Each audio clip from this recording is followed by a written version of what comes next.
Hello there, kia ora. It's been a bit of a whirlwind week with lots of shock twists and turns, like the writers of Shortland Street have been scripting what happens around politics and in Parliament.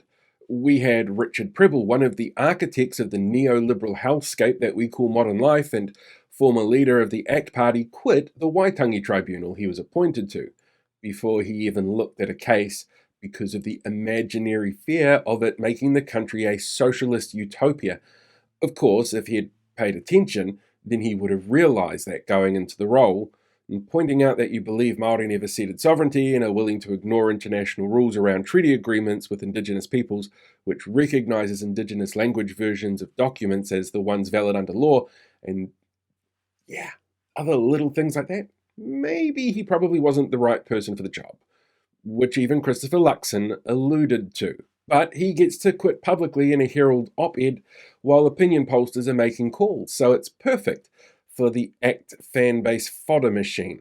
We saw a Canadian billionaire try and shake up the board from NZME, a Canadian billionaire who funded disinformation spreader Chantal Baker and her alternative media organisation and set up the Centrist, strange name for something so right-wing, and New Zealand News Essentials, and has links to people who called equity programs communism and questioned if 9/11 was an inside job, and holds a firm belief that New Zealand mainstream media, like this, is way too left-leaning in its bias.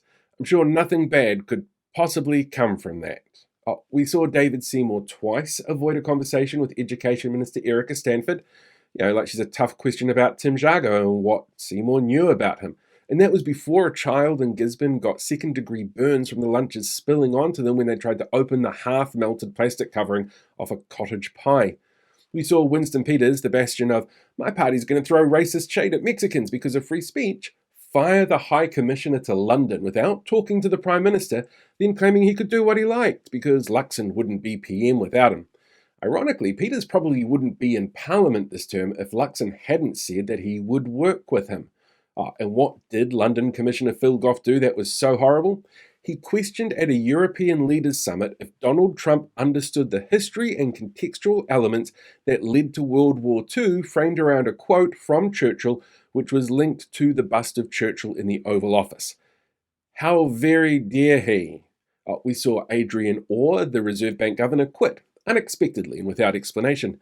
We saw Simeon Brown remove funding from a program to test Māori and Pacifica populations for bowel cancer from the age of 50 to redistribute the funds to lower the general screening age to 58. For Māori and Pacifica populations, half of all bowel cancer presentations happen before they're 60, while for non-Māori it's only a third of all cases. And the lower age threshold was in place to ensure better screening for those most impacted by this. So while the slight reduction over 2 years will still help save lives, it will again disproportionately impact Māori and Pacifica populations negatively.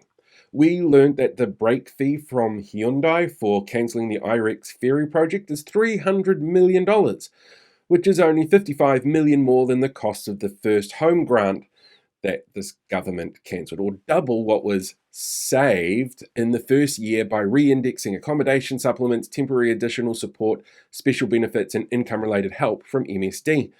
And Iron Sand Mining Group, one that Minister of Mining Shane Jones had to recuse himself over when it came to fast-track approvals bills, was convicted and fined for releasing 1.8 million litres of sediment-laden sludge into coastal waterways in the Waikato in January of 2023, which was, and this is true, before the trio of MPs sat down to decide if it was able to get approval for the fast-track process that they gave to them eventually, that they told us would never really impact the environment in a negative way.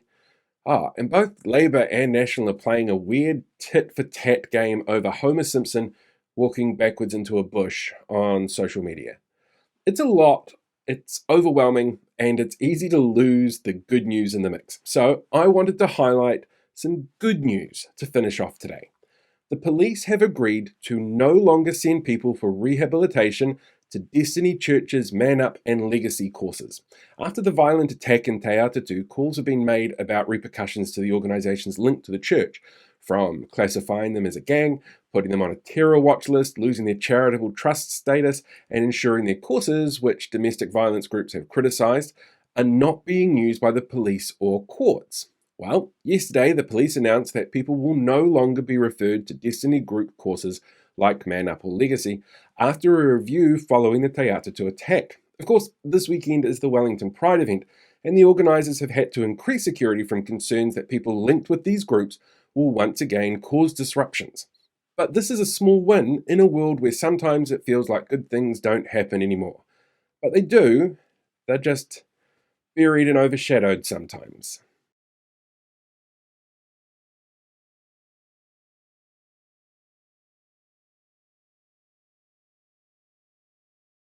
Hey, thanks for checking out today's video. Make sure you like, share, subscribe so you get more updates as we go along. We deal with these guys for the rest of the year.